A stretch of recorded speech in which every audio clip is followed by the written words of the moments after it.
All right, Shalom. First and foremost, giving all praises, glory, and honor unto Yahweh, Ba'ashem Yahushai, Ba'ashem HaKakodash. Double honors to the apostles and the elders of Great Millstone who rule well, and peace and salutations to those who elect. All right, and I just want to do a quick little video on temperance. All right, temperance. This trait. All right, is one of the fruits of the spirit, which is something that we definitely need. Fruit of the spirit basically being, godly attributes, man, that we can apply, all right, to our walk, to how we live, to how we live and how we walk and talk in these times, all right, because we know that we're living in the end days, all right, we're living at the end of the so-called white man, which is biblically Esau, Edom. We're living at the end of your rulership, and we're still in captivity yet this day. All right, and there are certain traits that we need, certain things that we need, to have in order to live and conduct ourselves in these times. And one of them is definitely temperance. All right, so I just wanted to go, a few verses on this word. All right, so I got Galatians 5:22.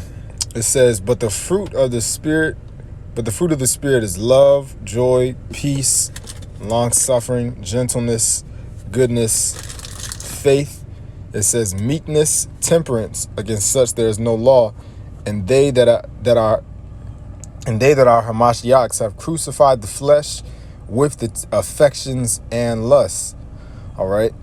So what I wanted to focus on is verse 23, where it says temperance. All right. I'm gonna go into that word temperance. All right, and it says,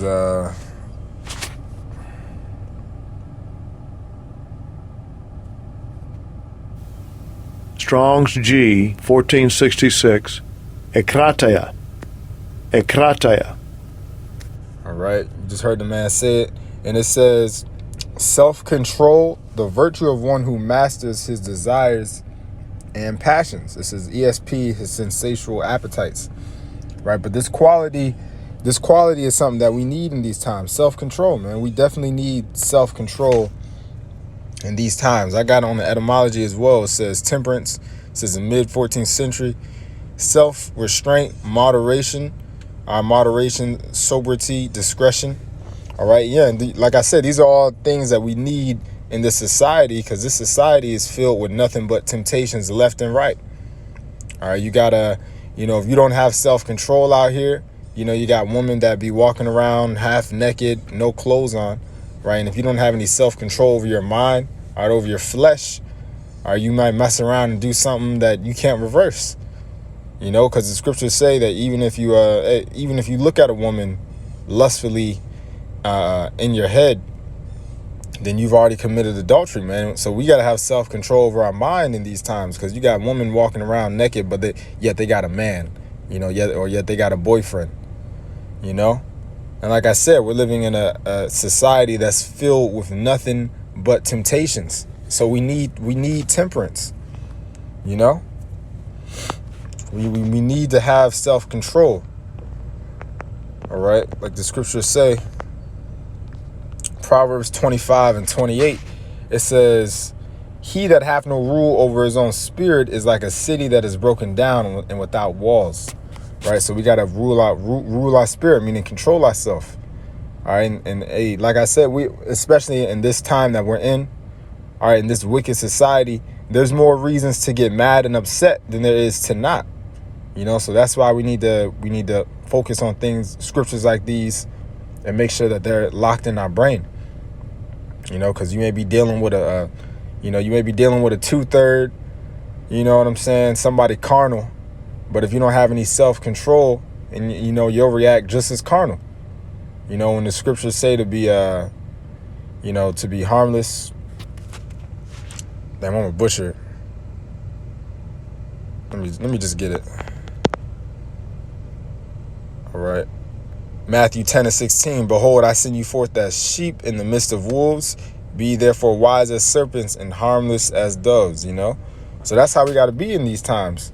But, it may be difficult if you're in a situation where you got a nigga that's acting carnal while you're trying to remain spiritual, man. So that's why we need to always, keep temperance in mind. We always got to have self-control, because we've been sent as sheep in the midst of wolves. And the scriptures just said, be harmless as doves. You know what I'm saying? So we got to definitely, rule our spirit, especially when we're in different situations out here in this world. All right, this is 1 Corinthians 9.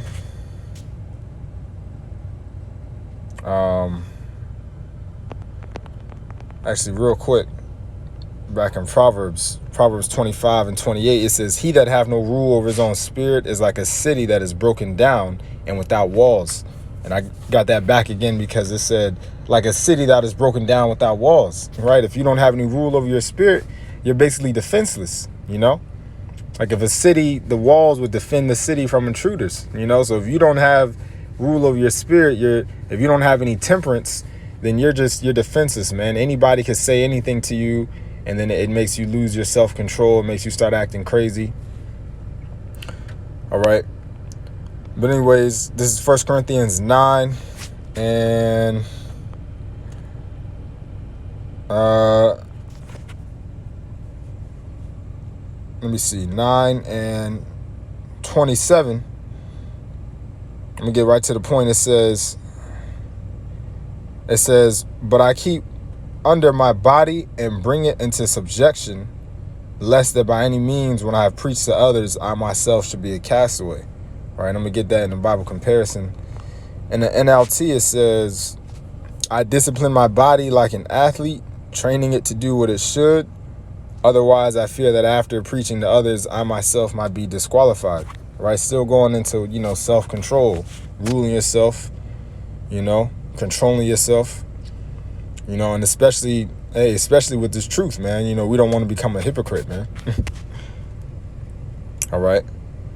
But that was the point, but I keep under my body and bring it into subjection. That's the mentality that we got to have, control ourselves, control our flesh. All right, like the Apostle Gabar always says, the biggest fight, our biggest enemy is our own self. It's our body. All right, it's this flesh that we're in. So temperance is something that we definitely need in order to maintain ourselves, to maintain us in these times, self-control. All right, practicing self-control, self-restraint. All right, let me see. That makes sense, because when the word temper, someone's temper, I just want to go into that word real quick. It says, the verb, it says to moderate, bring to a proper or suitable state, to modify some excessive quality, to restrain within due limits. Because somebody, like, what's your temper? So that's your limit, what you can handle. All right.